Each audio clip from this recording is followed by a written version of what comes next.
Hi friends, welcome back to my channel. ఈ వీడియోలో AP ప్రభుత్వ ఉద్యోగులకు గుడ్ న్యూస్ అండి. గ్రాడ్యుటీ పెంచిన ప్రభుత్వం, అది కూడా జనవరి 1, 2024 నుంచి అయితే వర్తింపు.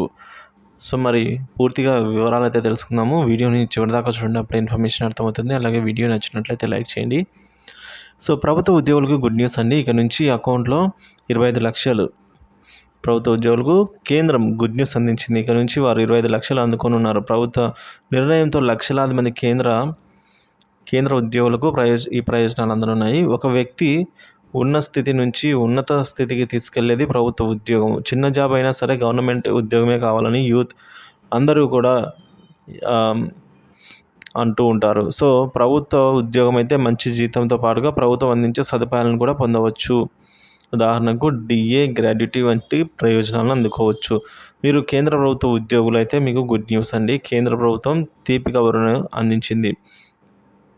ఇక నుంచి సెంట్రల్ గవర్నమెంట్ ఉద్యోగులకు మరో కానుక అందించింది. రిటైర్మెంట్ గ్రాడ్యుటీ, డెత్ గ్రాడ్యుటీ లిమిట్ను కేంద్ర ప్రభుత్వం 25% పెంచింది. అంటే 25% పెంచిందండి అదనంగా. సో ఇప్పుడు ఉద్యోగులకు గరిష్టంగా 25 లక్షల వరకు గ్రాడ్యుటీ లభిస్తుంది. గతంలో కేంద్ర ప్రభుత్వ ఉద్యోగులకు గ్రాడ్యుటీ అనేది 20 లక్షలుగా ఉండేది. కాగా డియర్నెస్ అలవెన్స్ అనేది 50% పెరగగా ఈ లిమిట్ కూడా పెంచారు.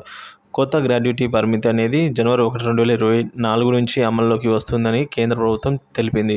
సో ఈ నిర్ణయంతో ఇక నుంచి చనిపోయిన ప్రభుత్వ ఉద్యోగుల కుటుంబాలు లేదా పదవి విరమణ చేసి ఉద్యోగులు గరిష్టంగా 25 లక్షల వరకు కూడా గ్రాడ్యుటీ రూపంలో పొందగలరు. సో గ్రాడ్యుటీ అనేది ఉద్యోగి జీతం, పెన్షన్, ప్రావిడెంట్ ఫండ్కి అదనంగా ఇవ్వబడుతుంది. 7వ వేతన సంఘం సిఫార్సు మేరకు ఈ చర్యలు తీసుకుంది కేంద్ర ప్రభుత్వం. అయితే ఈ కంపెనీలో కనీసం 5 ఏళ్ళు పనిచేసిన ఉద్యోగికి గ్రాడ్యుటీ అర్హత ఉంటుంది.